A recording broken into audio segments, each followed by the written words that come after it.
Donna Gaukler is our department head, and I will turn it over to you, Donna. Thank you, Gwen. Well, good evening, everybody. So glad to be here. As Gwen mentioned, my name is Donna Gaukler. I am the director of Missoula Parks and Recreation.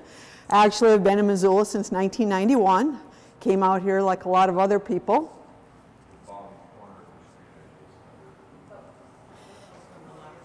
Came out here like a lot of other folks because of my love and passion for nature and access to the outdoors. Started out in recreation and then eventually moved into leading the department. My passion has always been around finding ways for people to play and enjoy their neighbors, their family, and their friends in healthy environments. So that's what motivates me.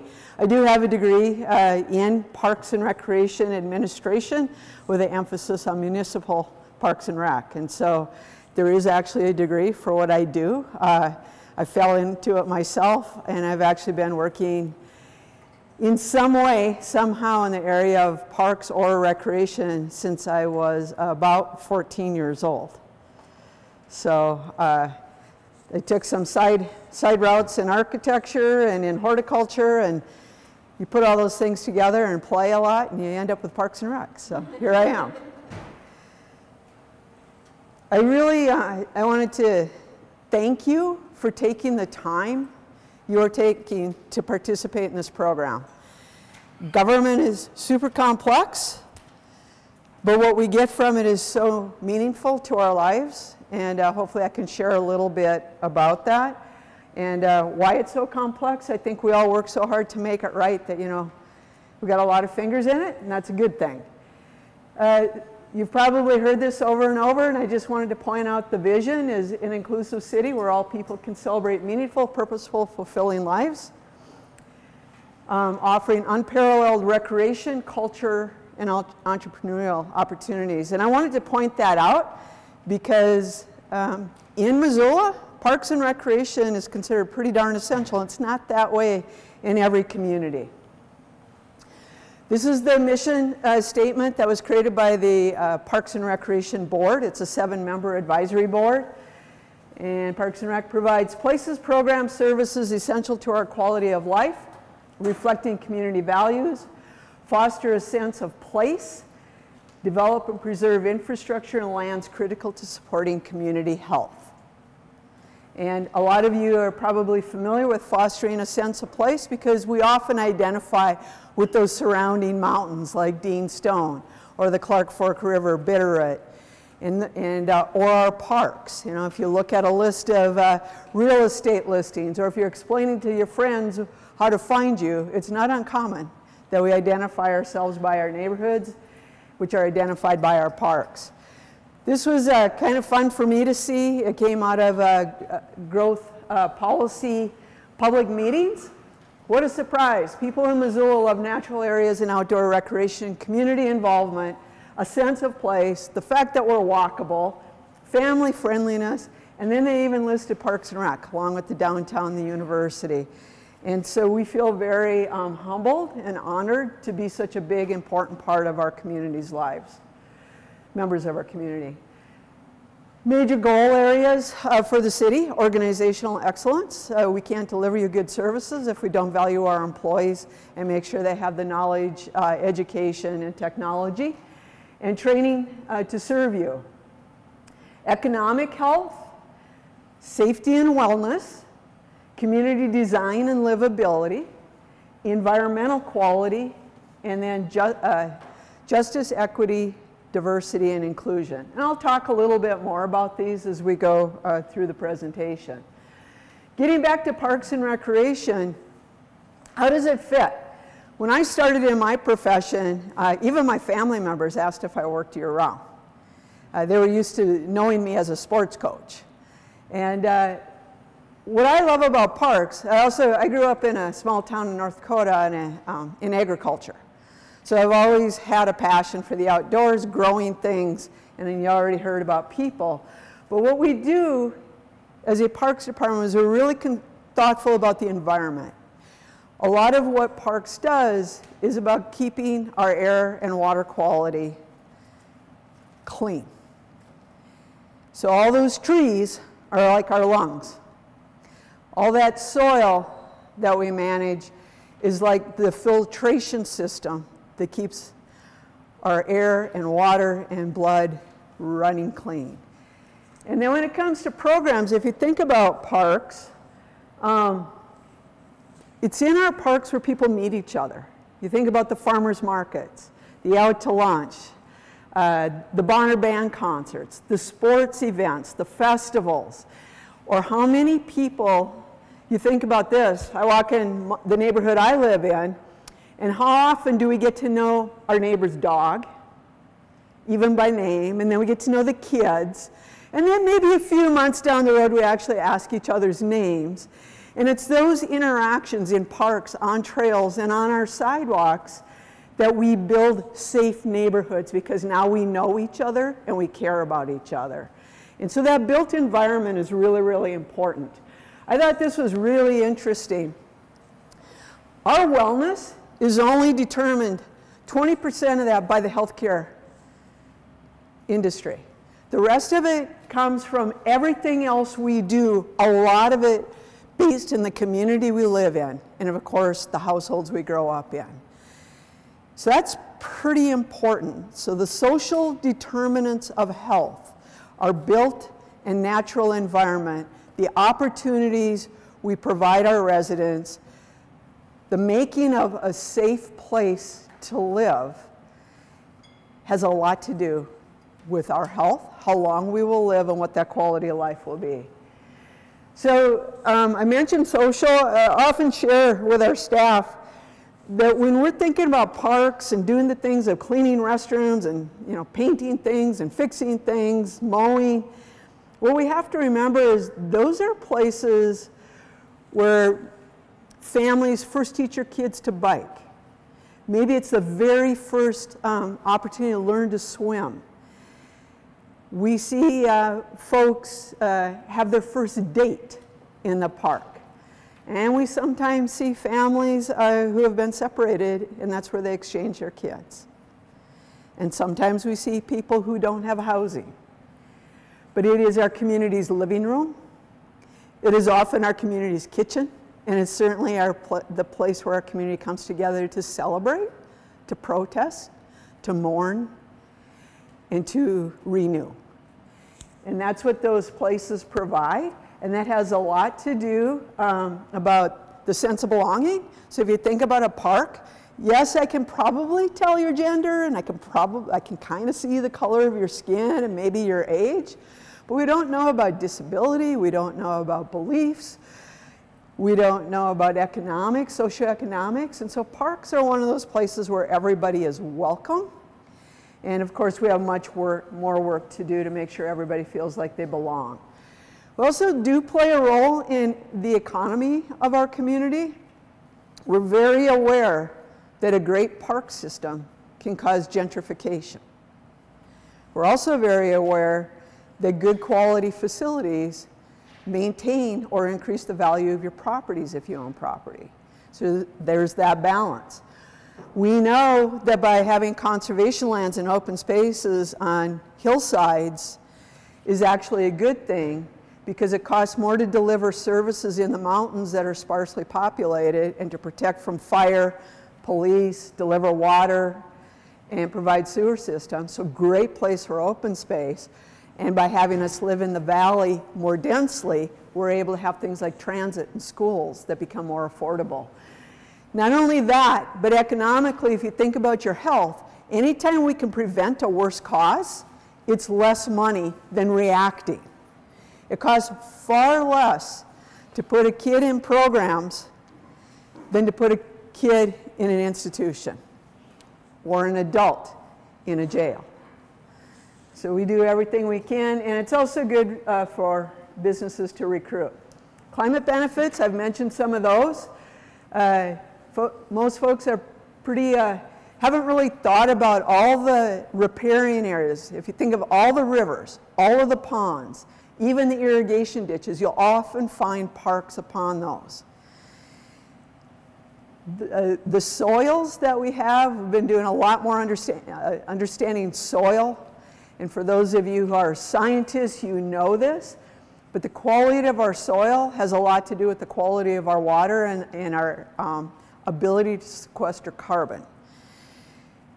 Did you know that in downtown Missoula on a hot summer day, it can be 30 degrees to 40 degrees warmer than it is in Greeno Park, which is less than a mile away? That's what green spaces do and the relationship of climate. Doesn't mean we want downtown to go away, don't get me wrong. We just want to make sure that we keep growing trees there and that we keep green spaces around it. So a little bit by the numbers. I've worked with a lot of you or folks from your neighborhoods, and I realize and recognize that sometimes it feels like it takes forever being in the queue to get the next project. We work with all 20 neighborhoods.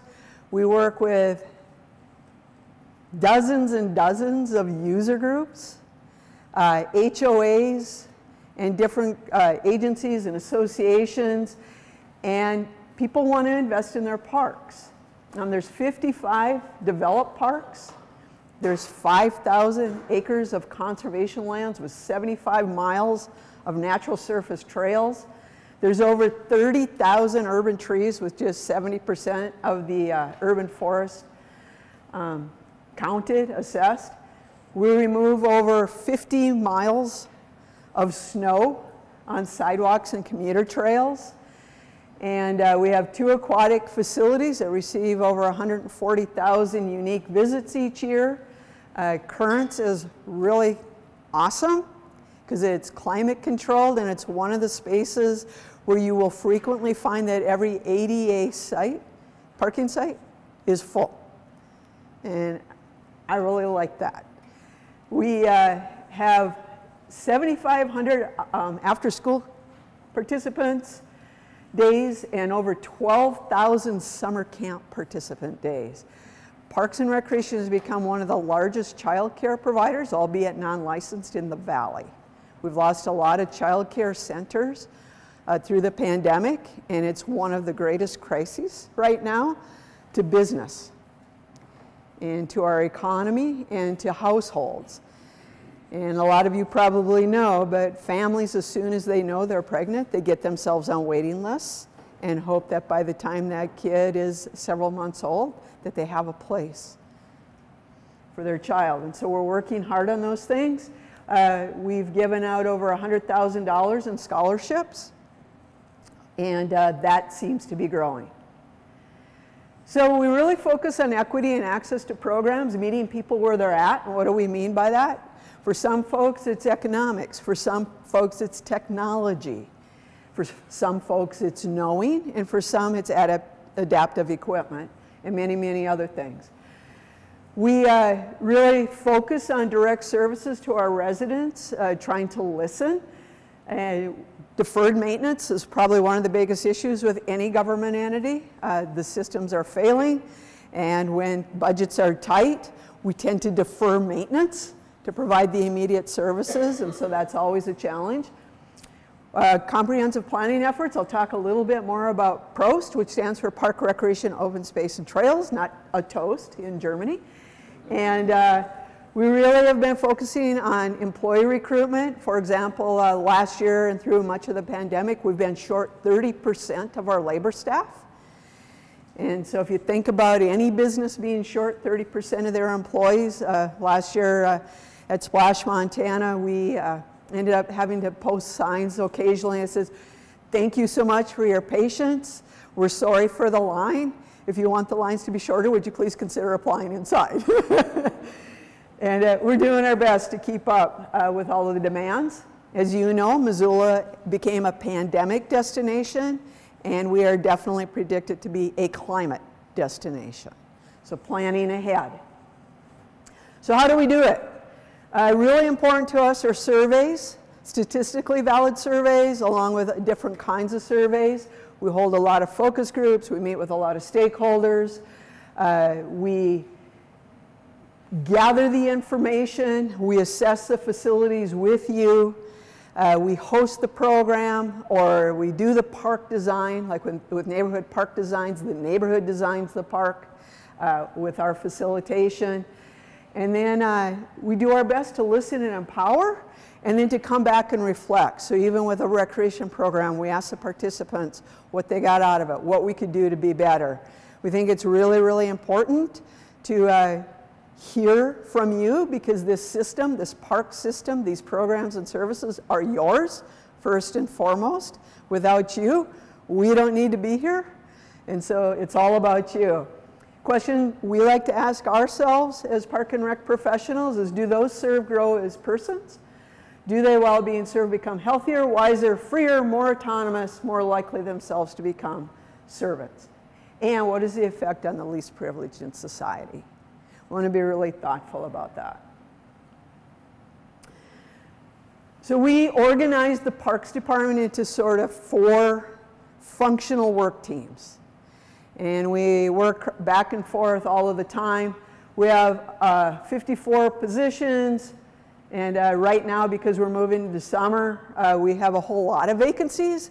So jobs are us. You might even see on city park vehicles driving around town. It tells you how to apply. If you want a job for the summer, be sure to check it out. And then the 4 functional work areas, projects and planning. So within parks, we do everything from land acquisition, work with developers, development, could be anything from MDT, Montana Department of Transportation, to working with our partners at Missoula Redevelopment Agency, who, by the way, so they're following me, so I got to make sure that, you know, Ruth and Macy and Ellen and Annie here. MRA is one of the greatest investors in our built environment, including parks, recreation, or parks and trails, and the urban forest, and we're really proud and pleased to be partners with MRA on many projects. We also are heavily engaged in active transportation. I don't know how many of you know that Missoula has like 20% of the commutes to downtown Missoula are by bicycle. And we lead the nation, like in the top 10% in bike or walk or using transit to go to work and to school. That is a really cool thing, because we are in the northern climate. Yes? How do you tabulate that? How do you tabulate that? I get those tabulations from the Metropolitan Planning Organization, and they have counts all over the place, and they compare them nationally. So I wouldn't be able to tell you exactly, other than I can tell you, for example, we have counters all over the trail system. And we know that the Milwaukee Trail in the Toole Park area, Hellgate River Bowl, to those of you who are Hellgate families, receives more transportation use, bikers and walkers, than 5th or 6th while the university is in session. So our trails are pretty important. I always like to do this. Think of 100 cars lined up at a stoplight and 100 bikes. Which way would you rather have it? You know, so the more people we can get using transit, bike, and walk, the less road investment we have to do, and the more we reduce carbon, which means we have better air quality. So that's what we do in projects and planning. Everything from acquisitions, so we have planners on staff, we've had land use attorneys, we have MPAs, business people, we have landscape architects. We currently have 3 LAs on staff. Then we move into operations. That's kind of the bread and butter, what most people are familiar with parks and recreation, is they're used to visiting a park or a conservation land, trailhead and trail. All of that activity, along with the urban forest, happens there. Recreation, we provide a lot of direct delivery, but we provide facilities for eons and eons of other user groups, and special use permits and picnic shelter rentals, foot races, bike races, you name it. I've always said we're only limited by any particular Missoulian's imagination, and boy, are there a lot of big imaginations. And then we have a business component. A lot of the park and recreation facilities are operated as small businesses. So the food services at Splash is a small business in and of itself, which accounts for about 1/4 of the total cost of operating Splash Montana. And so that's operated as an entrepreneurial business to help us bring down the costs at the gate, because what we really want to have happen is folks to learn how to swim and to enjoy swimming together. And we have several of those where we're operating them very much like a business. And something that might be surprising to some, but we get about 80% recovery on almost all recreation programs, including youth. So some more, how does it work? You all elect City Council and the mayor, and we report to the City Council's Climate Conservation and Parks Committee. We also have a 7-member park board. We have an 11-member Conservation Lands Advisory Committee that advises the park board. I think we might be the only advisory board to an advisory board. But what we wanted to do is, as open space lands were being acquired back in 1995, some of you probably remember the 1995 bond, because that's how we got Jumbo and North Hills and Sentinel and Tower, Clark Fork riparian areas, and many other lands. We were looking at each land as an independent piece of property, and now we look at it as part of a larger ecosystem, looking at the watershed. We also have an open space acquisition committee. They look at all open space acquisitions and make recommendations to City Council. And of course, the staff supports all of those folks, which help us hear what the community needs. We have 4 primary operational funds. Our main budget is the Park District. We also have a Conservation and Stewardship Mill Levy, which citizens in 2018 elected to assess themselves more to see more maintenance on conservation lands. We have a Fort Missoula Regional Park budget in partnership with the county that has 2 different budgets, an operational budget and a program budget. Program budget is moving toward self-sustaining, which means those tournaments are paying for themselves. And all of that adds up to approximately $10.3 million. 77% comes from city tax revenues and about 20% from fees for services, and so those recreation program services. And then you can see the breakout in how those funds come about, as well as a small contribution from the county. Going into parks a little bit more, I mentioned operations. They're really focused on what we call clean, green, and safe, and making sure those facilities are ready for you. They are stewards of our environment. We work really hard at minimizing invasive weed species and noxious weeds, and at the same time providing you the safest, highest quality facilities we can. Playground inspections, believe it or not, are one of the biggest tasks we perform. That and waste management. You have no idea. Between dog waste, human waste, and garbage, we are our own company.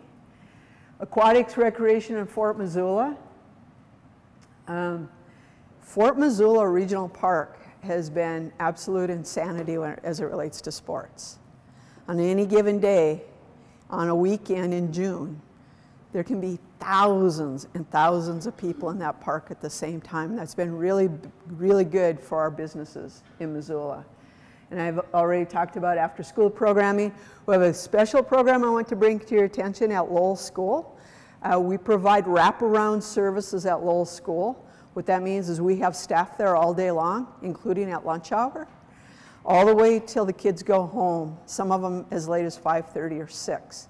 At that point, we open up the school for neighborhood community center. It's been going really, really well. I wish we could do that in every elementary school, especially every Title I school. We've actually seen better behavior in the children. This is from the principal and the teachers telling us. Kids have better behavior, better retention, and less missed days. And they're performing better in school. Cool story, coming out of the pandemic, it was really hard for kids to go back to school. For some kids, it was really, really hard because they may not live in a household that feels safe to them. The kids were connecting with playground leaders. And you gotta keep in mind, if a kid isn't getting fed and they don't feel safe, it's really hard to learn. But you know what? Through play, with a young adult, they were getting connected to their school. And so finally this kid was coming to after-school program, but not coming to school. And that happened for a few weeks, and we were able to get the kid into the classroom. Now he's attending school. That's what these kinds of programs do. Not every kid is made to sit in a desk and learn. Some of us may have been those kids. But giving a kid to learn experientially through play and introducing them to what can happen and applying learning through play can have really amazing results. And there's nothing like seeing a parent or a grandparent with their little kid on the top of the water slide. I love it. Some things that are coming up. North Riverside Parks and Trails Plan. Some of you might have seen phase 1 implemented. Really cool thing if you're from the Swift Cane area. We have a new 25-acre community park that'll be coming on board as development occurs. That's our first community park in years. We'll be launching the PROST, the Park Recreation Open Space and Trails Plan, so keep posted on that. The last time we did that was 2004, and it determined what the land use landscape would look like as it related to parks, level of service in many, many ways, so stay posted. We just completed Westside Park Playground with the low school kids. Another fun story, we took 300 kids on 6 buses to 6 playgrounds, and they designed their own playground. It was more expensive than when we asked you to design it, I will admit, but a group of citizens were able to raise the funds and received a $1 million gift from the Washington Foundation and several other quarter to $500,000 gifts, and then a whole lot of pennies and nickels and dollars, and built a playground, and a very fantastic playground. North Hills Waterworks Trailhead is working. We lined and did some maintenance things, make sure we're not leaking any water out of splash. Right now we're in the midst of Playfair Park tennis court replacement. Redfern's going to get a playground this spring. Maryland and Franklin are going to get new sport courts or renovated sport courts. We received a $1.2 million EDA grant, federal grant, and Karis Park at Brennan's Wave will receive the first ADA accessible to the Clark Fork River access point. And so that'll also improve viewing. And then we're doing a whole bunch of projects up and down the Clark Fork River. Once the dam came out, the river became incredibly important, and we have so much erosion along the riverbank. It's unbelievable.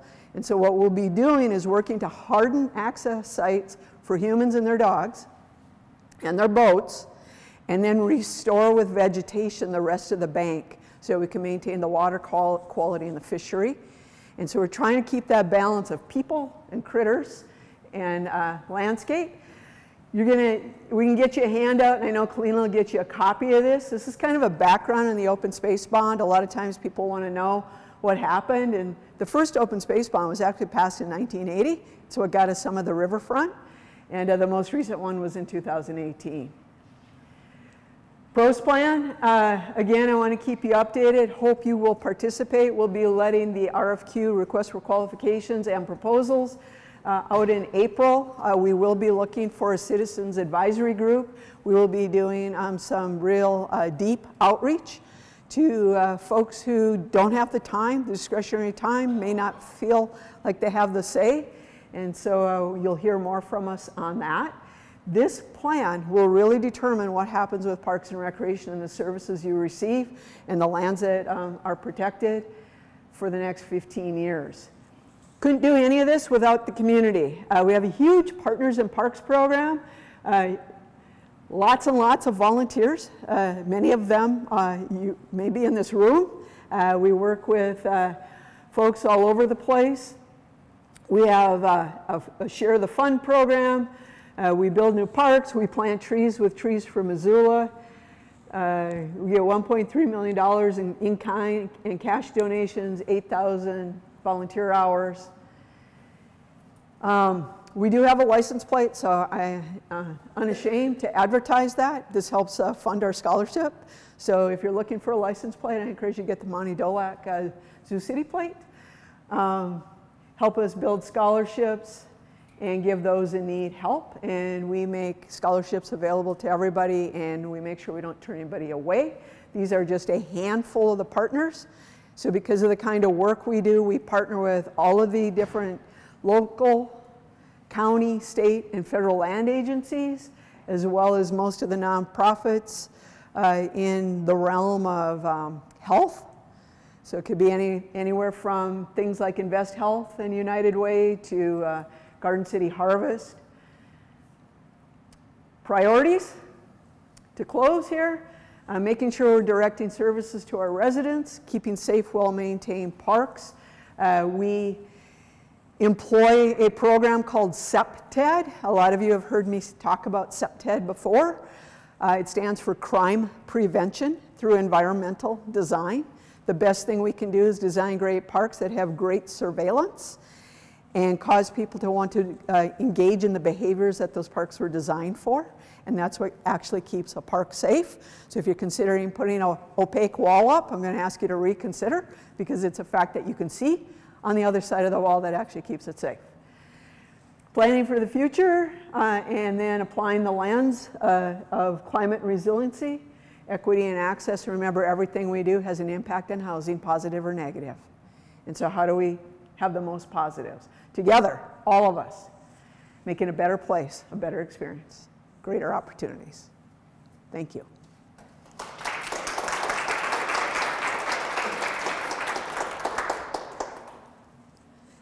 And I don't know if I'm supposed to take Q&A now or turn it over to Ellen.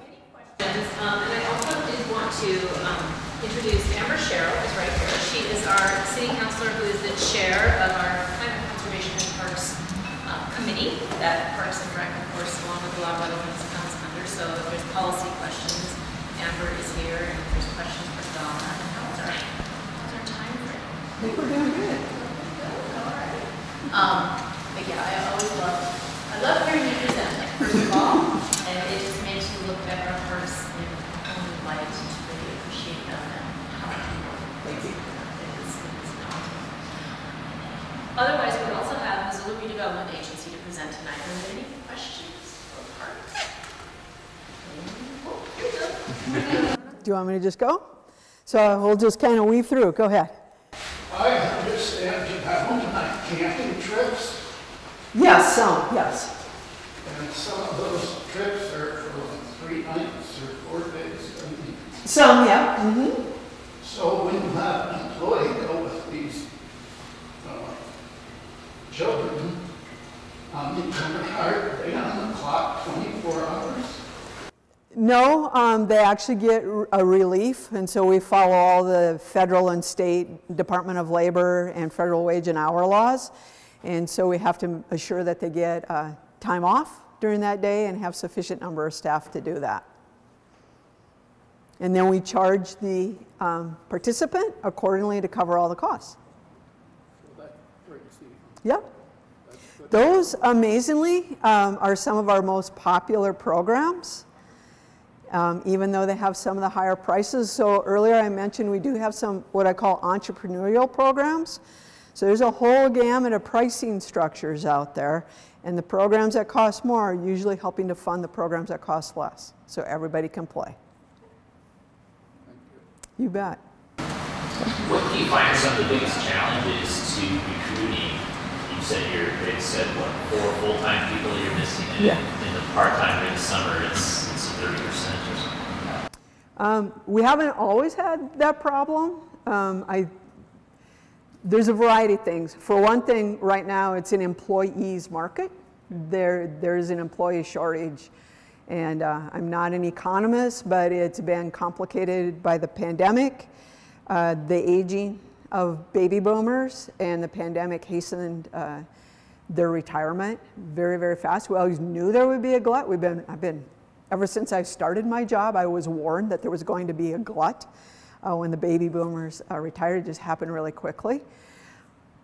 Reading national news, we know that migration is way down, and so we don't have folks coming here to work. And then, of course, you have the cost of living relative to what we pay.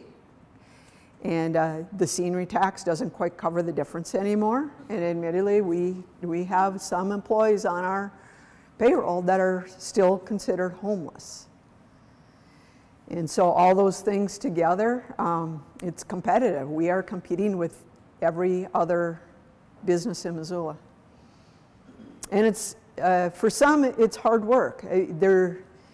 10 years ago, we did not spend as much time with our employees training them in mental health first aid, in bloodborne pathogens. You know, folks are in crisis. And I think that's what makes having a great community like Missoula all the more important. Because the way we bring people out of crisis is we start thinking about them in that 0 to 5 age group. And we start thinking about how do we take care of the people who live here. And you know, some of that's obviously personal mission for me, but how do we take care of the people who are living here and give them the best possible chance? Barbara. Do all capital improvements have to go to you for approval beforehand? So like say if some people wanted to donate something, you know, I guess they don't have to meet public safety, so that would be forever. Yes, so yeah, I will. Barbara's question was, do all capital improvement projects come through and need approval from us? And the short answer is yes.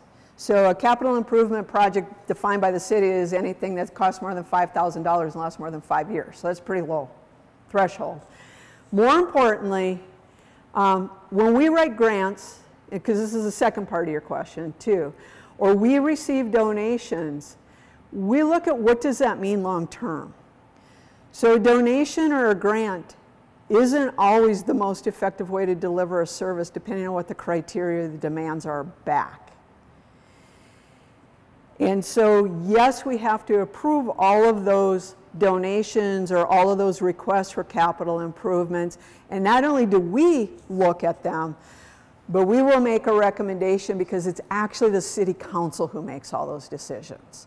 And it's our job as staff to present the information. And so when we go to city council, we want to make sure that we're coming with, this is the project and how much it'll cost today to build, or in 2 years when it's ready to be built. But this is how long that thing will last and how much it will cost to maintain it for the life cycle of that thing. And then we also look at the impacts to the environment and the impacts to humans. By law, the cost is the first thing, and in fact, it's the immediate cost is the thing you have to look at first, but we're trying to change that in how we think about policy. For example, when we built Splash and Currents, we made a lot of decisions around materials. Same with Fort Missoula. Some of you may not know, like the rocks around all the buildings at Fort Missoula are locally sourced. We made our own dirt. And we did all those things because we want to be sensitive to the environment. We want our local businesses to get the work and to sell the product. And so we look at a lot of things, but that's why it has to go to city council. And you said 5,000? Yeah, that's a threshold. And so smaller items, there's a whole procurement policy on different levels and who needs to approve it. When can I sign for it? When can the mayor sign for it? When does it have to go to city council? Bottom line is every budget in any CIP project gets approved by the council in some way or form, and that authorizes us. The budget then is a planning document that authorizes and mandates us to implement. I saw it, and they steal on and it costs $2,000. Yeah, I know. It's really hard, you know, people see things like playgrounds or what looks like a park feature. But what I have to remind folks of, and even think of your home bathroom. If you had 2,500 people using your bathroom every week, it's not going to stand up to that. And so if you think about your playground in your backyard as a parent or a grandparent, and you have your 2 kids and their friends come over and they use it, you know, a couple times a week for about 3 or 4 years, it's not going to take the 300 kids at Lowell School using that playground 4 times a day for about 4 hours a day for 20 years. And that's why the costs are so much. You know, you just kind of got to escalate the use. Same with turf. They're like, why can't the turf take it? When's the last time you had 10,000 people through your yard in a day? We don't. But that's what we have to do in parks. That's how we think. Yes? Just a general question for you. What's the biggest constraint to achieving your mission and vision statements? It's always resources. Human capacity right now is the number, how do I explain this? The number of requests that Parks and Recreation probably receives in a week exceeds what we could do in a year. And it's great, and I don't mean that in a bad way at all, but could we have a bench? Could you get us a water fountain? Can we do something over here? We've got this great idea and we'd like to build this. And we love all those ideas. But what we try to do, again, is look at those overall goals, community-wide.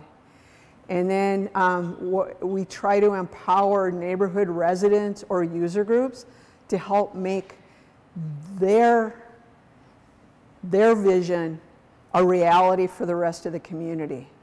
And so if you think of like Mobash Skate Park, the little bike park over at Syringa, you know, Splash even was a big investment by the swim community in addition to a public investment. But we really, neighborhoods, we worked with Pleasant View HOA, and they helped us plant 200 trees one summer. So it's so cool what citizens can do in parks, and we're mostly limited by what we can do to support you doing that. Anything else? Yeah. So tonight I heard you have 3 landscape architects. We do. Landscape architects, yeah. I also heard that the children actually that designed their own park. Yeah. So now I'm curious if I could use that same expertise for Kiwanis Park, because I've read where that was approved for $130,000 to study it.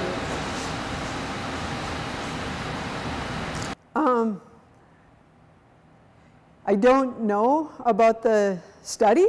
I do know that we're working with the Kiwanis Service Club on a project right now to renew the entrance and make a better connection with the new library because it's getting heavily used. I can't, the whole park, recreation, open space, and trails planning process will cost more in the area of $130,000, but I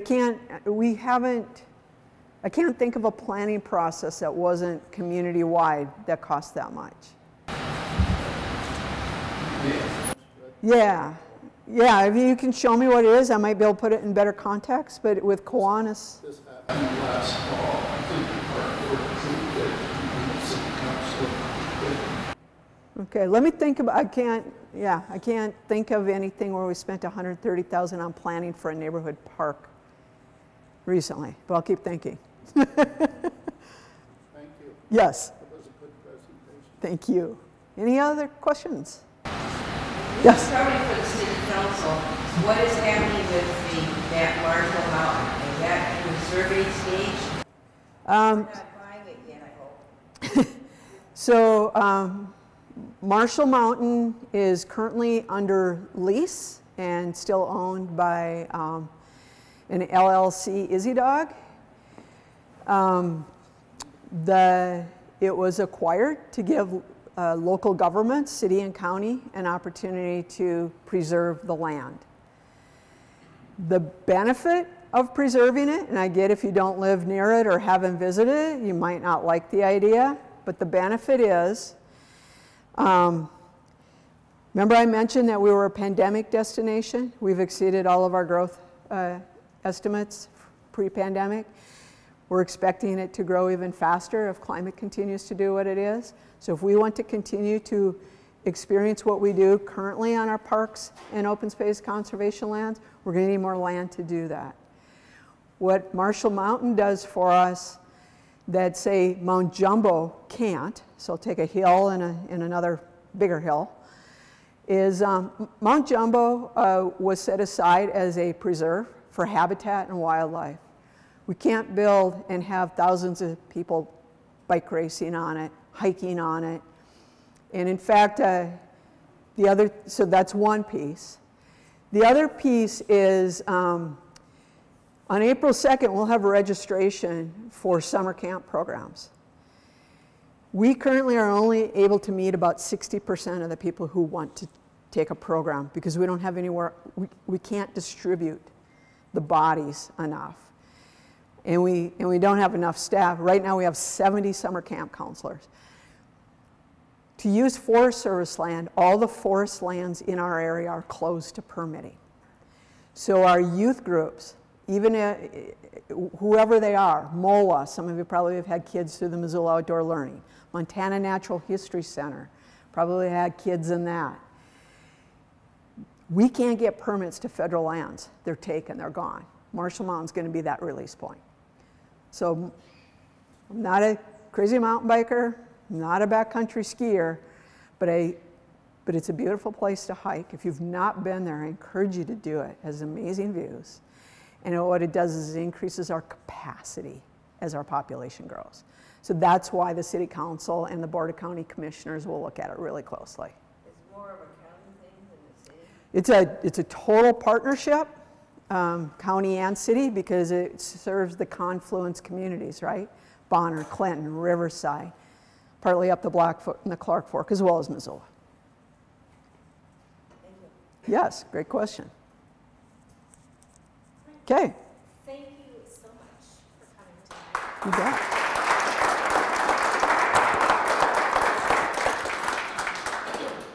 I'll take it. Actually, I think what we will do, so thank you so much. I always love hearing about parks.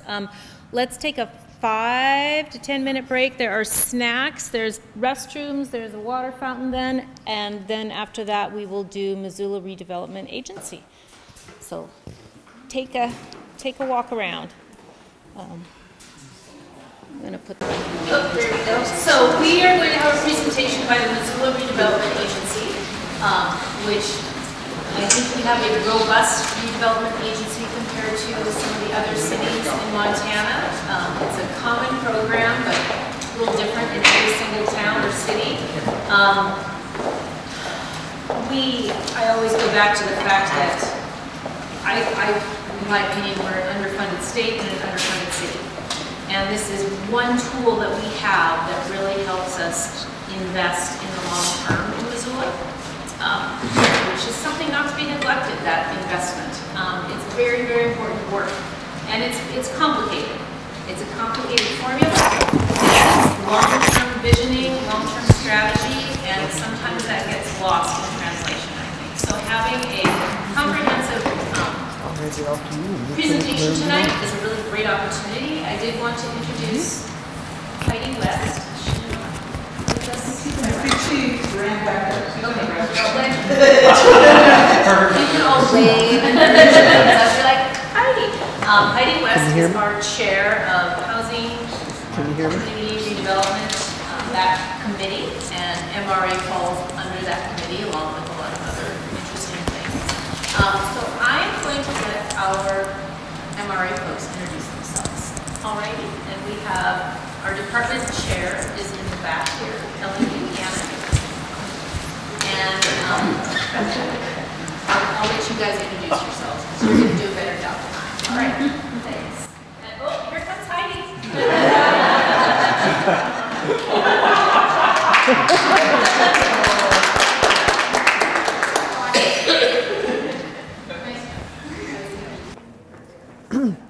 So I'm Ellen Buchanan. I'm the director of the Missoula Redevelopment Agency, and we really appreciate all of you being here and taking part in this and learning more about how local government works and how, specifically from our perspective, how the agency works.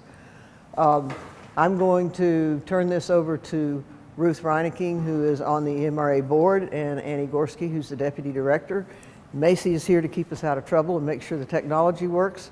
And then I'll wrap it up at the end with a part of the presentation. And we've been told we need to wear this mic, so I'm going to pass it on. So I'm Ruth Reineking. I'm on the Board of Commissioners of the Missoula Redevelopment Agency, and I too thank you all for being here tonight, for your interest in local city government.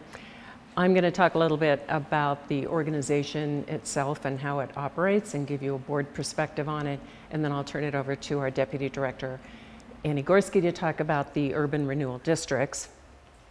So the Missoula Redevelopment Agency is a component of the city of Missoula. So I'm sorry. Could you just shift Slightly to the left. Here, you know what, if I move this so I can see it, then I think, well, does that work? Okay. Now I think we're ready to go.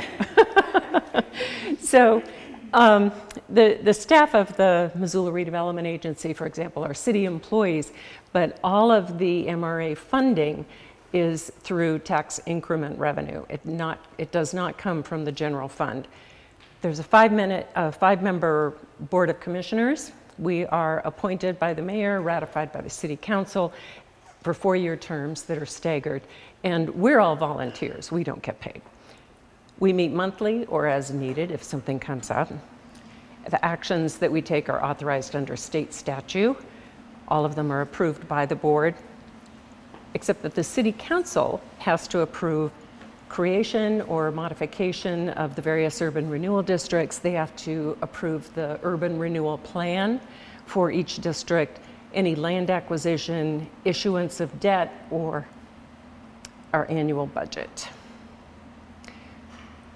Urban renewal is authorized under Montana State urban renewal law, but it is locally driven. So other cities in Montana have urban renewal districts or tax increment districts of some sort, but they might be organized differently. Urban renewal is a tool for eliminating blight, and we'll talk more about blight.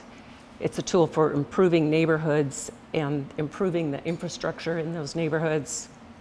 And it's a strategy for stabilizing, diversifying, and expanding the tax base in those critical areas. This is kind of a basic chart that shows you how urban renewal districts work, or how tax increment works. So on the left of the chart, you see the sort of brown area. In an area where the property values and the property taxes are either static or declining, and I'm going to say usually it's a declining area, when an urban renewal district is created for that area, it establishes a baseline property value. That amount, whatever it is, continues to go to the taxing jurisdictions, the city general fund, the schools, Mountain Line, whatever all of the taxing jurisdictions are.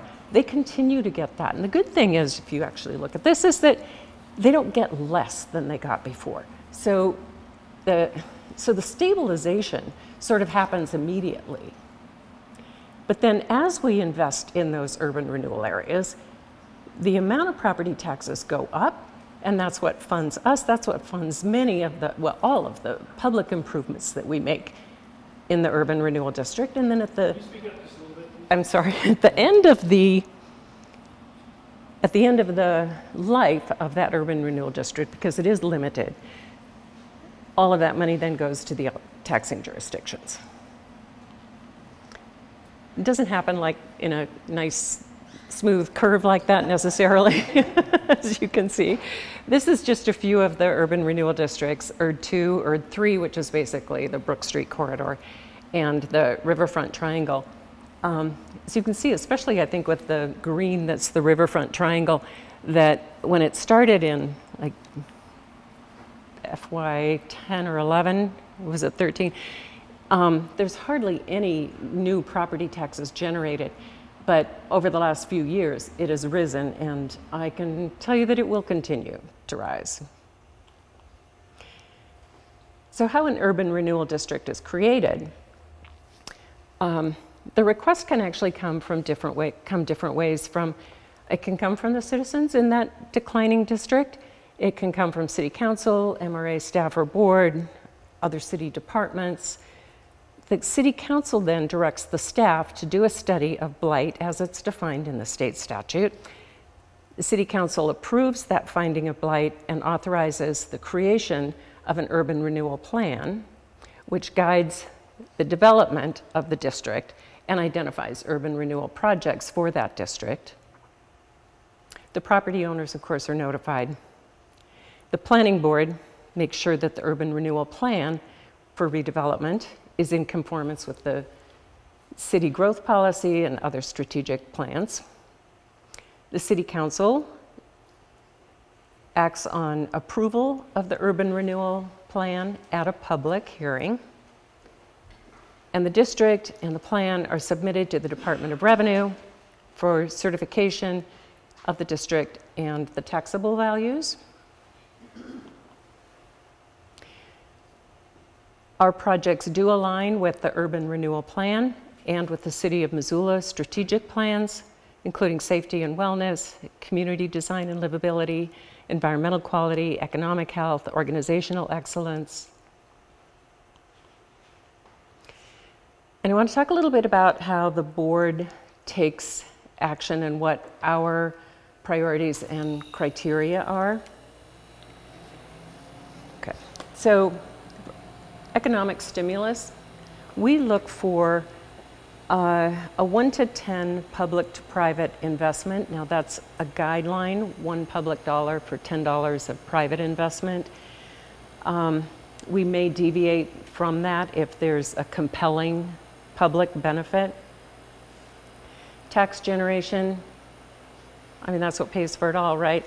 We generally promote a 10-year sort of repayment for non-bonded private projects. And we are aware, of course, that parks, sidewalks, and trails don't generate new property taxes, but they have a great impact on the neighborhoods, and they do attract private projects. And an example of that is along the Bitterroot Trail, where I was riding my bike one day and I noticed some new apartments or townhomes. I'm not sure what they were. Sometimes it's hard to tell. But they had not come to the MRA for any tax assistance. I think they were just looking at it as, this looks like a good neighborhood that is improving. Maybe we had already done the streets and curbs and gutters and sidewalks, and that attracted its own development, and that generates new taxes then. We're also aware that investment in some developments that are done by nonprofit organizations will not generate new property taxes, but they have a great impact on the well-being of the whole community as well as the neighborhood.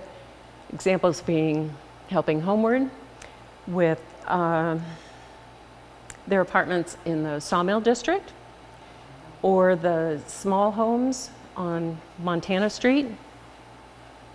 We helped the North Missoula Community Development Corporation with the Lee Gordon townhomes on East Front Street. Another example, Garden City Harvest on River Road, some of you might know. They needed a new water main to support their expansion, and we helped with that. And even though the request came from Garden City Harvest, putting that water main in helped a neighborhood that was otherwise serviced by private wells, so a community benefit there. We've also helped for-profit tax-generating projects that provide housing that people can afford, like Rome student housing on East Front Street or Scott Street Village. But whether it's tax generating or not, the MRA reimburses a developer for expenditures that are made for public benefits. So we're not paying for the tub shower combos at the Merc, right? We're not paying for the pizza ovens at Ridge Pizza. We're not paying for the solar panels for Solar Plexus on Stevens, or the boats that are at Blackfoot River Outfitters, but we did help all of those. Projects happened because we helped with curb and sidewalk and access improvements, as well as lighting and landscaping in the public right-of-way. We do look at the employment generation that a project might have, but it's not a strict requirement. For example, we know that residential development creates short-term construction jobs, but not necessarily long-term jobs. Elimination of blight. That includes both appearance and function. In fact, there are 15 definitions of blight in state law that are related to urban renewal districts, and most of them are related to function, not to appearance. So they include things like sanitation, street layout, open spaces, safety, things that constitute an economic or social liability or that impair the sound growth of a city. We look at the impact assessment positive impact of redevelopment to alleviate broader social problems like vandalism or drug use, as well as consideration of deconstruction, reuse, as opposed to demolition, anything that would go to the landfill. And we'd look at the pedestrian experience, like lighting and landscaping, and that's a lot of what we do. Look at special and unique opportunities. Does this project help us meet the recommendations of the urban renewal plan, the growth policy for the city, the housing policy, the zero waste policy, the design guidelines, and other policies that have been approved by City Council? Financial assistance, project feasibility, developer ability to perform, and timely completion. Those are kind of our reality checks to minimize risk. And I'm going to turn it over to Deputy Director Annie Gursky to talk about the individual districts. I don't know if Donna is still here, but we do work a lot with parks when we're doing parks, trails, etc. And I personally want to thank Donna for all of the maintenance on those trails, because I live right by the Milwaukee Trail and use it multiple times a week. And yes, it is so well maintained in the winter. It is great. Thank you. So, and I will say before I start that I've been with the department for just a week over a year now. So Ruth and Ellen, can you hear me okay? And others here will jump in if I've missed something, and we'll go from there. So I'm going to spend the next few minutes talking about going through each of our urban renewal districts to give you kind of a flavor of projects within those districts, as well as the purpose of those districts. Many of the things we're going to be talking about tonight are things that they may be a trail that you ride your bike on or a business that you visit, but just want to share with you so you're aware kind of how impactful urban renewal and tax increment financing has been in Missoula, and then answer any questions you have. So first, this map, and I move when I speak, so I will attempt to not stand in front of the screen. We have 6 urban renewal districts, though we have closed one district, which is Urban Renewal District 1, which encompassed the majority of the downtown core. That is not shown here, but what are shown here are the 6 districts. Ellen's going to talk about Urban Renewal District 1 at the end of the presentation. But what you see here are the 6 districts, and let's see if this pointer works.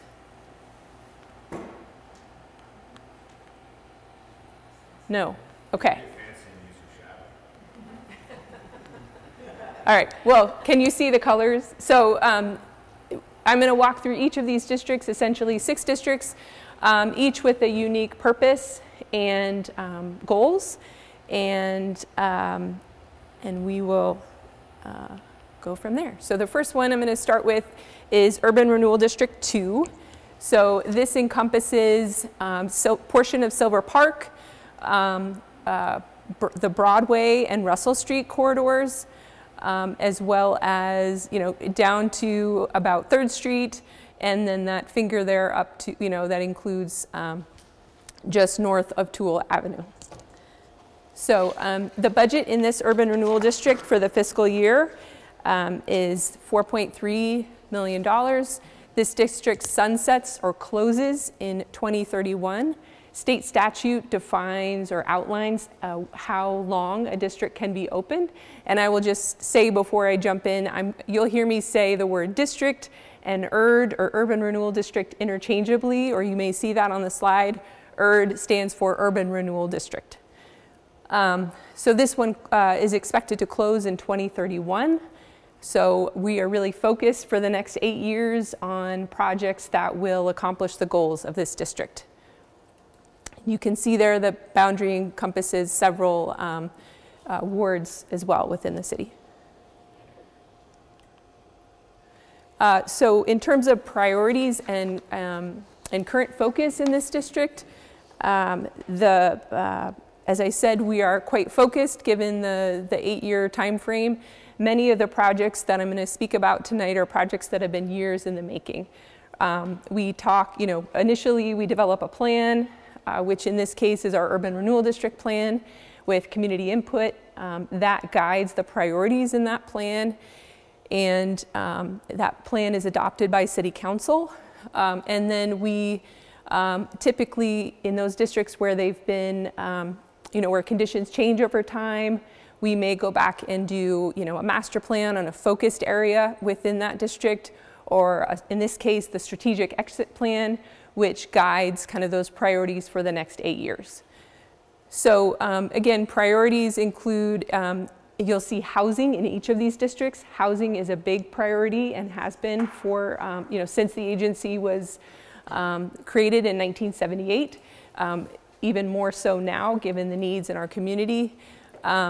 Connecting trails and within our district. There's a picture here down on the second photo from the left, which is the Montana Rail Link trestle, just close to Safeway there off of Broadway.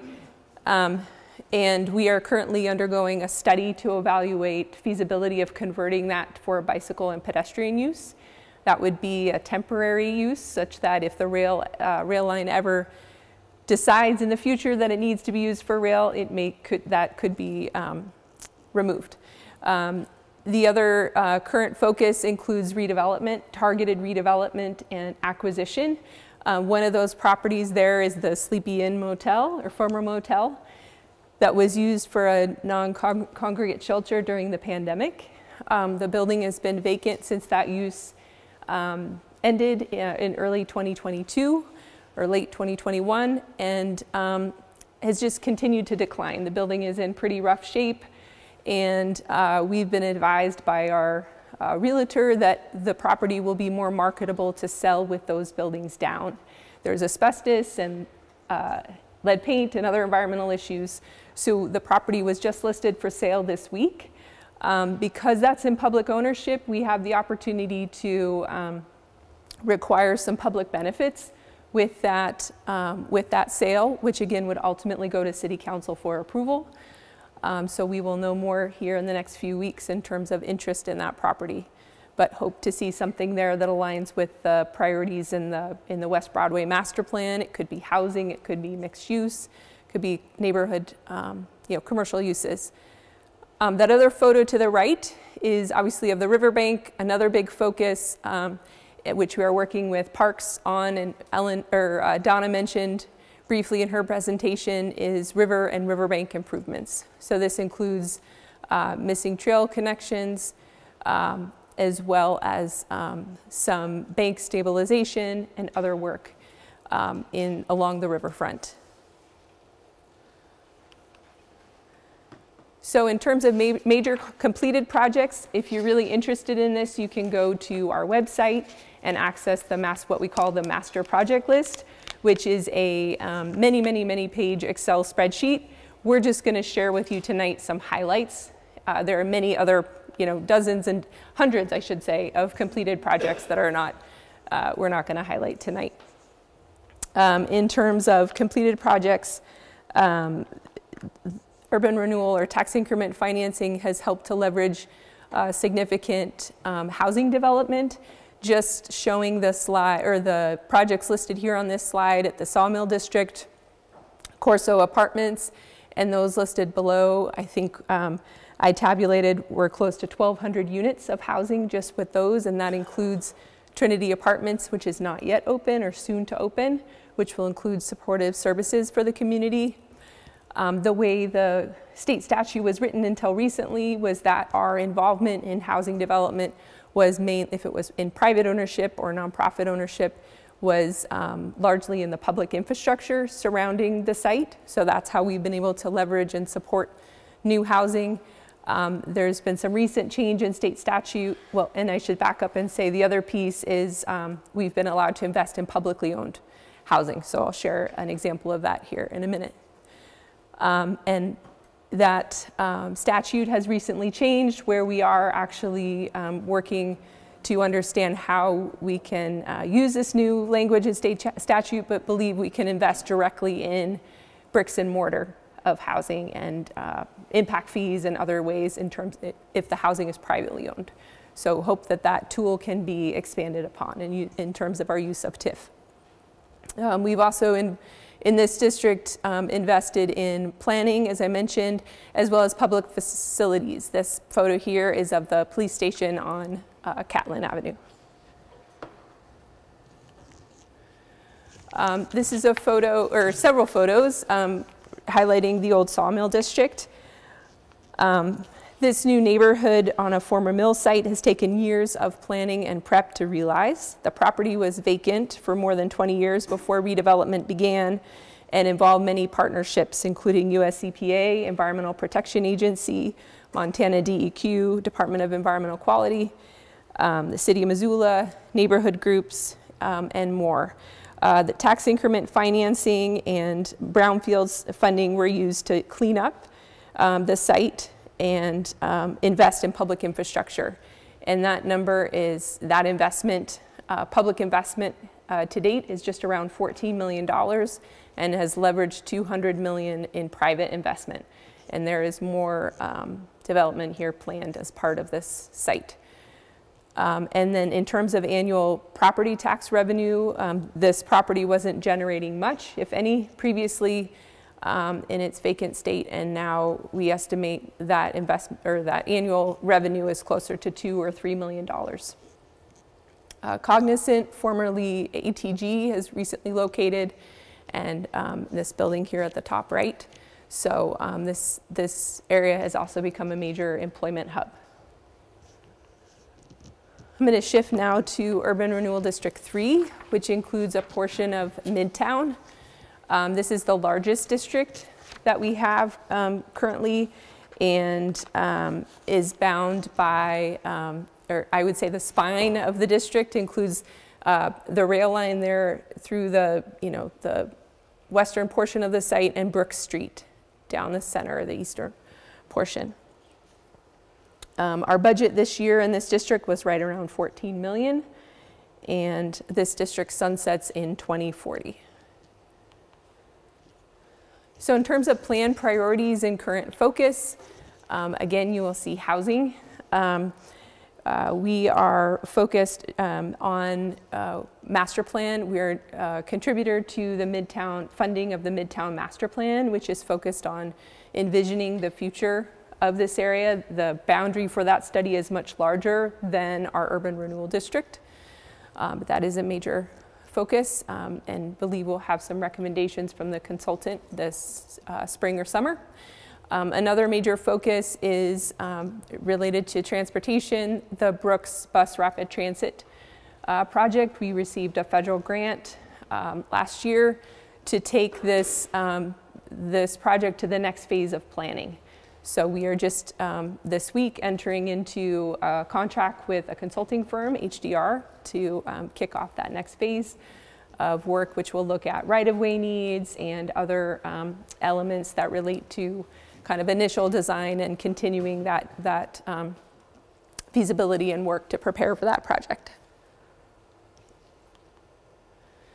Other major projects, this is a photo of the Montana Rail Link Park across from Southgate Mall, which is heavily used. Here we are talking about parks again, right, Donna? Yes, many. Again, the list of completed projects is much larger than we're showing here, but some examples. In addition to investments in this park, which I'll talk about in a minute, tax increment financing in this district has helped fund the South Reserve pedestrian bridge, as well as several businesses and commercial uses, Trailhead River Sports, Onyx Maps, and then Mary Avenue is the east-west connection that runs through Southgate Mall, and my understanding was planned for many, many years before that was, TIF or tax increment financing was a contributor to that, major contributor to that project as well. We love to show before and after photos. This is, these are some images showing what the Onyx Maps locations look like previously, and how that investment has helped catalyze other development in this area along Brooks Street. The photo there before, so there were two facilities, the first here on the left, second being for the company's expansion. They're a digital mapping company, you're likely already aware. And TIF investment here was utilized to bring additional fire flow and communications or fiber to the building for the business to grow, as well as demolition of the former smoke shop as well as auto business that was there previously. Since then, we've established a policy in our department, which is a deconstruction policy that requires that any buildings that are going to be removed and requesting TIF assistance be deconstructed so that we are salvaging those building materials from the landfill and that they can be recycled or reused instead. Another photo of the Montana Rail Link Park. Here we worked closely with Parks and Recreation and the neighborhood on planning. So in this case, tax increment financing was used for planning, design, as well as construction of the park, which is a great amenity to that neighborhood now. We have a new puppy, so I visit the dog park here regularly now, in the snow. Okay, we're going to shift the focus to back to downtown into the Front Street Urban Renewal District. So this is bound by here, you can tell the Bear Trucks Bridge or Higgins Street is this street here on the west side of the image, and then Madison Street on the right or east side of the image. And this district encompasses a portion or the north side of the Clark Fork and the bank, as well as Karis Park. The annual budget in this district is about $2.5 million, and this district sunsets or closes in 2045.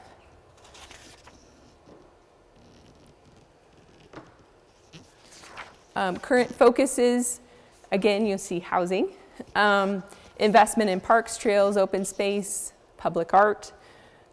We have been investing in Karis Park for many, many years, and now continue to be focused on implementation of the park's master plan, improvement of bicycle pedestrian access. The major focus currently is the front and main one-way to two-way conversion.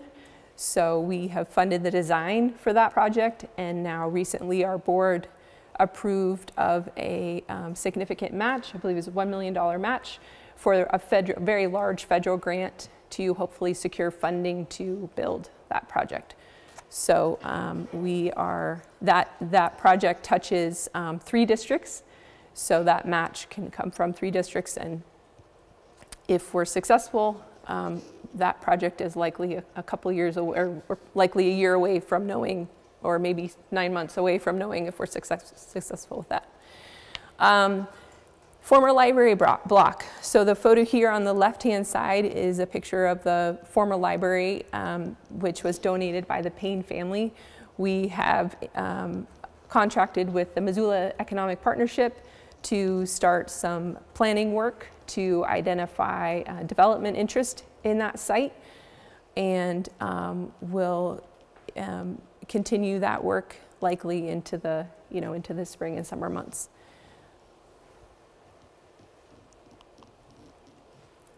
In terms of major completed projects, I mentioned the downtown master plan, as well as the Karis Park plan implementation, sidewalks, utility upgrades.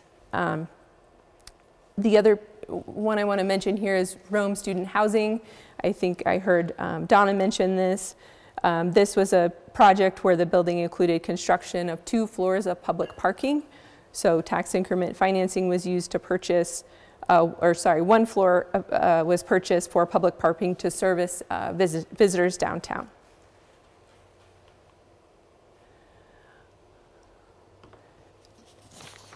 We think the corner of Patty and Main and Front looks wonderful these days, lots of activity. 3 new hotels in that vicinity, each with their unique story. I wasn't here, so I'll let Ellen chime in when I'm when I share a couple of highlights here. But in total, the TIF investment in these 3 projects leveraged nearly $100 million in new private investment, adding 353 new hotel rooms downtown, about 100 new jobs, several new businesses, restaurants, and significant growth in annual property tax. The Mercantile and AC Hotel both were replaced vacant, blighted buildings that were deconstructed. The Mercantile, you may know, was the first retail store in Missoula. In each case, the tax increment financing was used to deconstruct per our policy and ensure that these materials were not sent to the landfill, but recycled, reused. If you've been to inside the lobby of the Mercantile, the new hotel and commercial businesses there, you see some of the reuse, elements of the former building in the new building. Ellen, I don't know if there's anything more on that one you want to share before we move on. Okay. The library building. So the world's best library. The library was recently awarded. Pretty impressive. The TIF investment in the library was, we were able to, with that investment, add a penthouse or an additional floor on the top of the building that's now used for public meeting space. And then I mentioned there on the right the former library building, which we are working and doing planning for. Caras Park. We've significant investments in Caras Park over the years. The use of the Clark Fork River has shifted over time from industrial use to human-centered activity, particularly over the last 10 years. A focus of the North Riverfront Parks and Trails Master Plan has been celebrating the river, including opportunities to better engage the river and the parks in it. Caras Park used to be underwater when the main channel ran up to the edge of the Wilma Theater. Caras Park became an event venue in the 1980s, and TIF has played a role in the park's transformation over the years. More recent investments include widening the pedestrian pathways, rebuilding the amphitheater, adding ADA accessible seating, and later construction of Brennan's Way. I'm going to shift to Riverfront Triangle.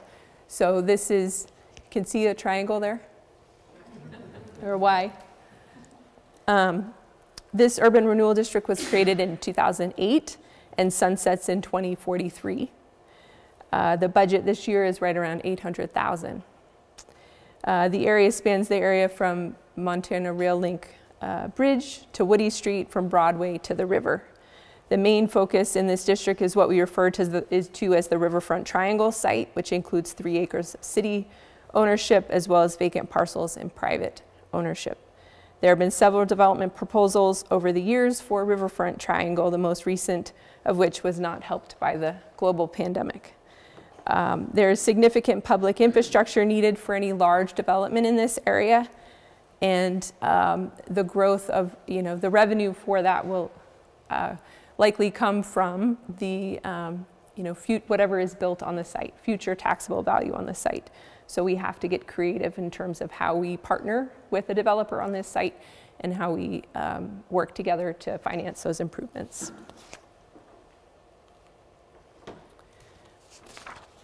Major completed projects or focus for this district, I mentioned, this also includes a portion of the Front and Main two-way conversion project, as well as trail connections. So with the Riverfront Triangle development, we hope to connect some of the missing trail segments that come up onto Broadway Street, but to carry those along the river for that additional continuation of that path.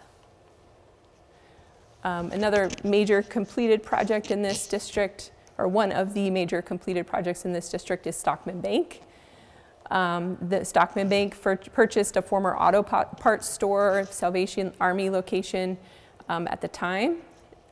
So tax increment financing was used for deconstruction of that building as well as public infrastructure surrounding the site.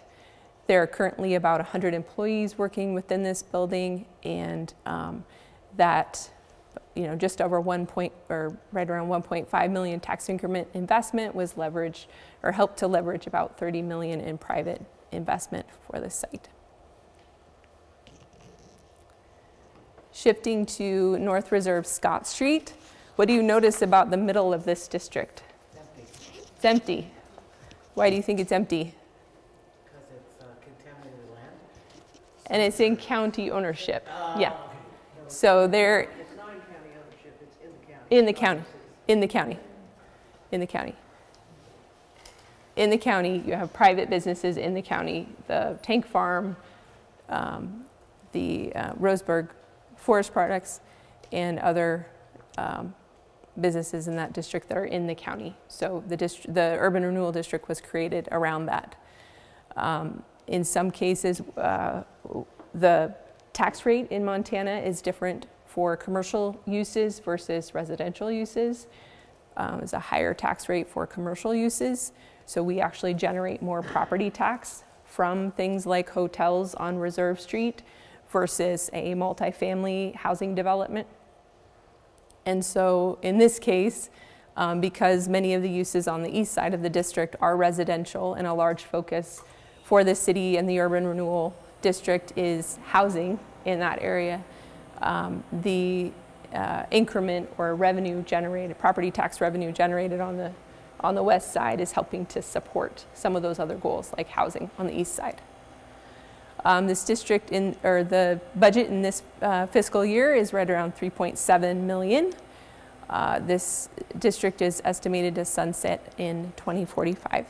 Does this district include a housing project on North Scott Street? Bellagio, yeah, near the highway, yeah. Plan priorities and current focus. So there is that the project you're referring to there on the left? Bellagio Apartments, which is about 200 apartments. I don't know if they've opened the first phase or block of those. I don't believe they have. They soon will. I think they were projected this spring or early summer. Focus in this district is housing, as well as significant public infrastructure to support housing, as well as supporting businesses and infrastructure to do that. The photo here on the bottom right is a portion of the Rivara's master plan. This is a development partner. The city and their overall plan for that site is a mix of market rate housing and home ownership, affordable housing, as well as commercial uses. Yep. Yep. There you go, thanks. Can you talk a little bit more about Bellagio? So you can't really build housing. MRA can't build housing, but you can build infrastructure that helps with housing and facilitate. And with the Bellagio, I just think that's such an interesting story. Can you talk a little bit about the investment that facilitated the Bellagio with the retaining wall, how that created X amount more units? Right. It's not shown in this photo, but there's a retaining wall on the right side of that photo that helped to create or allow for that building to be a little bit larger, for them to add additional units. I don't know if you have that number off the top of your head. I do not. But because this is going to be in public ownership, so it's the Salem Housing Authority, Missoula Housing Authority, I'm sorry. Missoula Housing Authority, someone would catch me with that, right? Because it is going to be in public ownership, the provision in state law allows us to invest in that type of infrastructure, right? We're not just then limited to the public right-of-way. So if it was in private ownership, we would not have been able to make that investment in terms of the retaining wall. And it's up against the interstate, where there's that steep incline, and this is huge. I got to go on a tour, a huge retaining wall, which is an engineering feat. It's pretty interesting to see. It really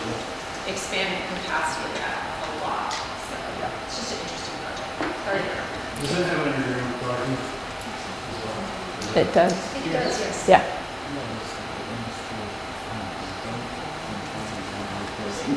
And I'm looking at time, so we will go quickly. And I'm going to just say briefly, this is a photo of Consumer Direct. They're a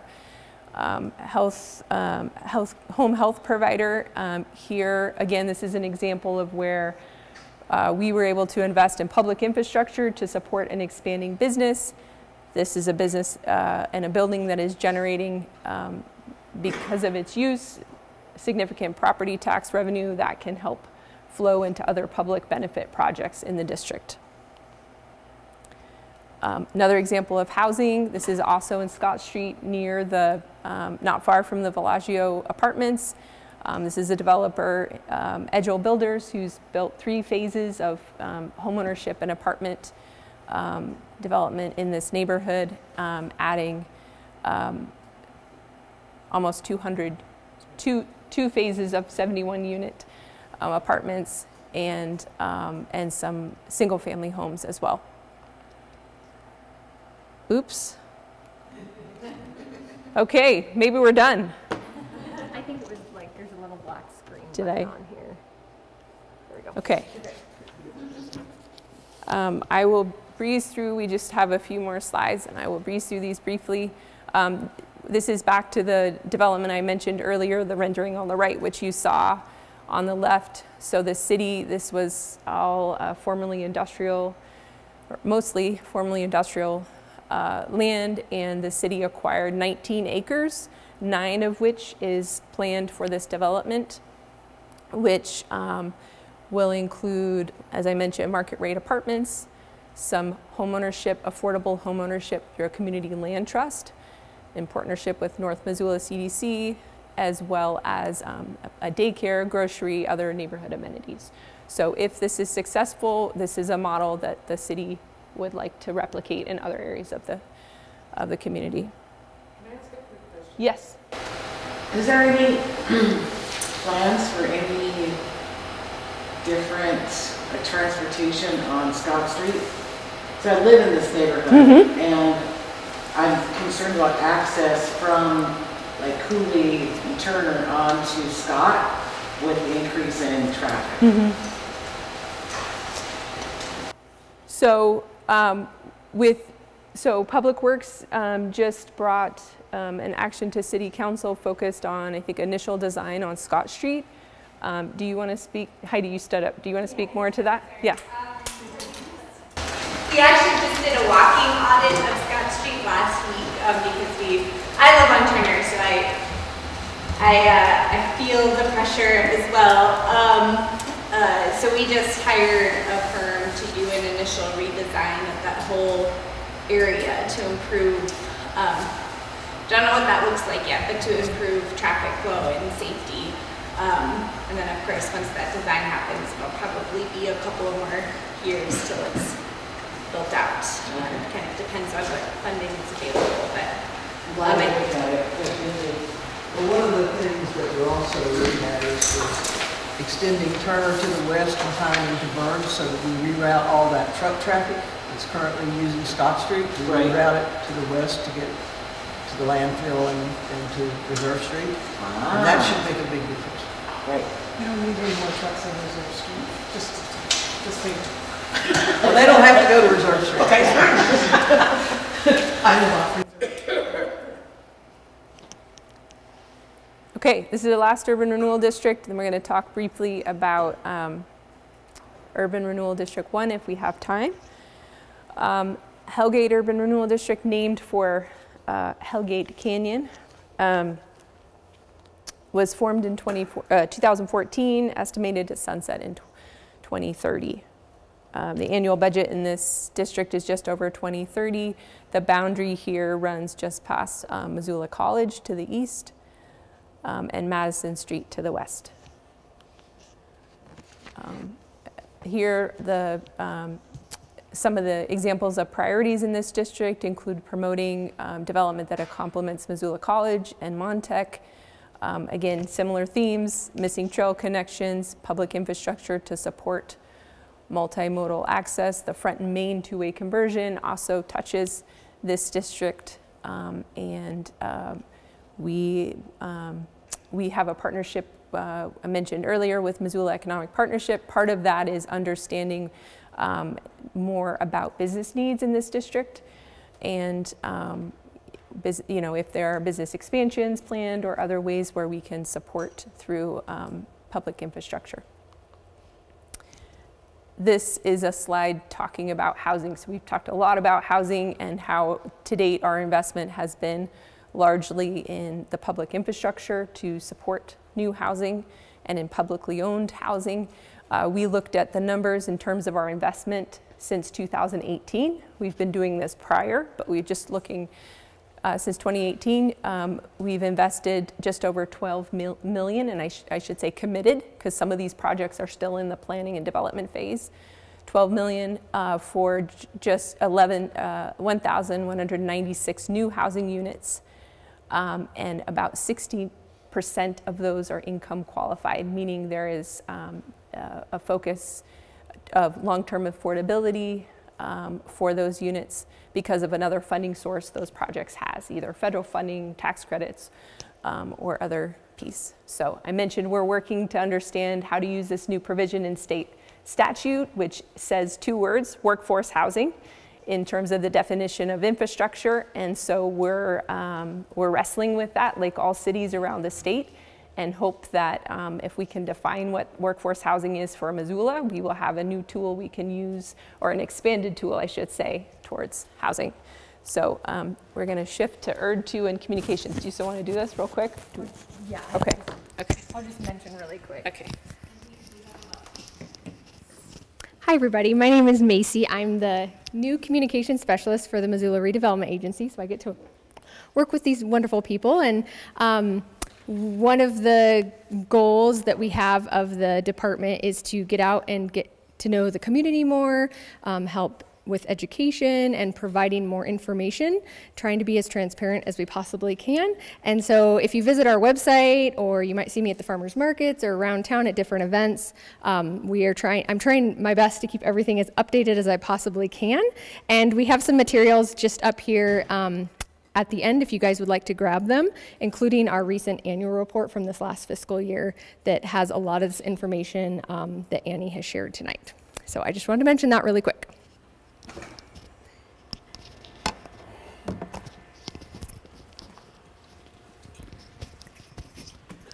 So I was going to kind of run through the real success story of the use of TIF in the state of Montana. But I would much rather have you have the opportunity to ask questions. And, rather than go through this, we can make the PowerPoint available to you. The long and the short of it is that downtown wouldn't be what downtown is today had it not been for the foresight of the leadership in this community when they created that first urban renewal district. And over the life of that district, over $20 million in TIF funding was reinvested into the district, and it leveraged over $200 million. And that's pretty good in 1990s and early, very early 2000s dollars. So with that, I think we'd like to entertain any questions you might have, and thank you for all your attention. Can I first of all ask, who in this room was in Missoula back in 1978? Who remembers our downtown? We used to have it was a downtown, and then as there was a lot of development south of in the southern part of Missoula, our downtown turned into a ghost town. And because of the attention paid to it, we now have a wonderful downtown. And frankly, if you study urban planning across America, there are a lot of towns that don't have a downtown anymore. Right. Because it needs nurturing, anyway, I just had to do that. Yeah. Well, I'd like to see how many people who were here back then who visited downtown on a regular basis during those days. I wasn't here, but I understand it was a pretty sad place, as were the places that I was working and grew up in. In the 70s, yeah. Going to where? Luke's. Oh, there you go. So does anybody have any questions? Go ahead. Can you walk through, I'm still trying to grasp how this is all funded. And Can you walk through that again? Because you talk about this yearly budget, but where's that money coming from? And how is this tax increment financing? So if you remember that early graph that had looked like the Rastafarian colors on it, the red and the yellow and the green, anyway, what happens is when an urban renewal district is created, the year that it's created is what's called the base year. So let's say there's $1 million in property taxes coming from that district. That stays in the base, that continues to go to the taxing jurisdictions. Every time somebody builds a new building, adds on to a building, remodels a building, that creates new property taxes. Those new property taxes go into a special fund that's administered by the agency through permission by the city council and the board to invest in these other projects. And you know what's hard for a lot of people to understand, we get a lot of criticism for investing in things like the Merck Hotel or Stockman Bank or First Interstate Bank. Those are the engines that let us have enough increment to build the trails and build the parks and invest in affordable housing. Because without those private investments, we have no revenue. So that's how and then at the end, it's a windfall. And part of the story with downtown is that when that district sunsetted in 2005, the city realized almost $500,000 in new revenue, county a similar amount, and schools over $700,000. Because all that increment now is going back to the taxing jurisdictions. And it never would have been created but for that reinvestment back into the downtown. So are you saying I'm sorry, are you saying your budget is that TIF amount? Yeah. It's the green. Yes. Yeah. Yes. All right, so my question, at the very beginning, there's the zero TIF. That's right. So how do you get that TIF if you don't have any money to invest to create that increment? Well, I think, It's like a chicken egg thing, right? It is. I mean, there are a couple of ways that it can happen. Sometimes a district will have a project that needs to happen, and it will create increment. One really great success story is First Interstate Bank on Higgins was trying to decide what to do with that old building of theirs. HVAC system was shot. It needed $1 million investment in that. The space wasn't right for their use anymore. They were outgrowing it. They had to make a decision about whether they wanted to stay in downtown on that corner or whether they were going to go out and do a greenfields development somewhere off of Reserve Street, which would have been much less expensive. They came to us and they said, will you create an urban renewal district so that we can partner with the parking commission and build a parking structure? If we're going to stay here, we want to do the right thing and not just build what we need for First Interstate's needs. We want to build the first Class A multi-story office building in downtown or in Missoula. So they built the 6-story building instead of the 2-story building because we were able to take their property taxes that they paid on that new building is what pays the debt service on that Park Place garage. So it's a beautiful, and now we've got 3 more hotels that didn't have to build parking, and we're able to maximize their site. That goes on to get those first few projects. Whole lot of creativity. Yes, sir. Yes. Sir. When these districts sunset, then does all the tax revenue go to the city coffer, or do you still retain? No, it splits just the way the mills are split. So right now the split in Missoula is around 30% of your taxes are city, around 25 or 26 is county. The balance basically is the schools. So it splits and goes to those taxing jurisdictions based on the mill split. But as far as your group is concerned, you don't get any more money? No. Yeah, okay. No, we're done. We're just poor little orphans out there.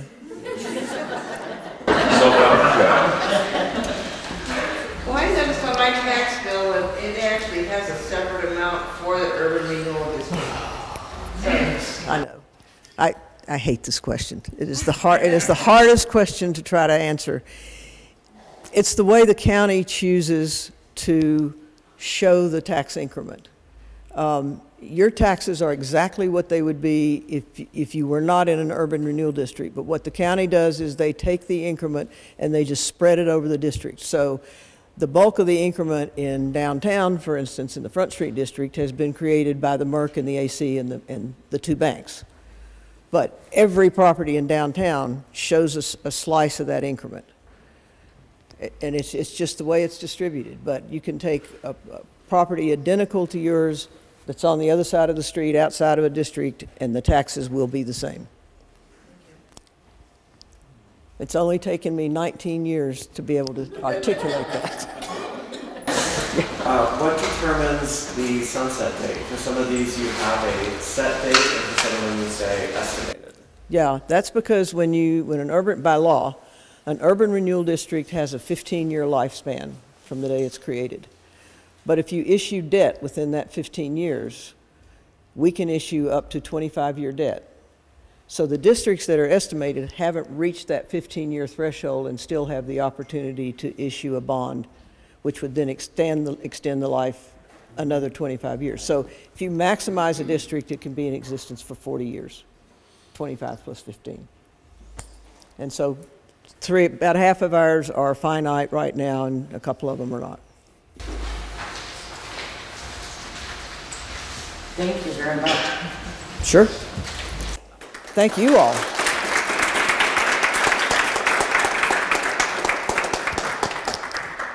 Thank you so much.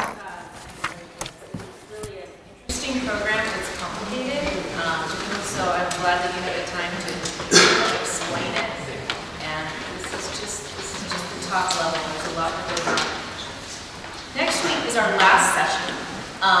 We are starting at 6 o'clock next week, and we will be in City Council chambers. I think we had our first session there. Right. Correct? Right. It's been 5 weeks now.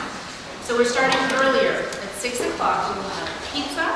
And I had a quick question. Would you like us to provide drinks? Or do you like having bringing you water? Or what? Want to bring you water? All right. We will have pizza, all sorts of different kinds, starting at 6 o'clock. And I have your homework.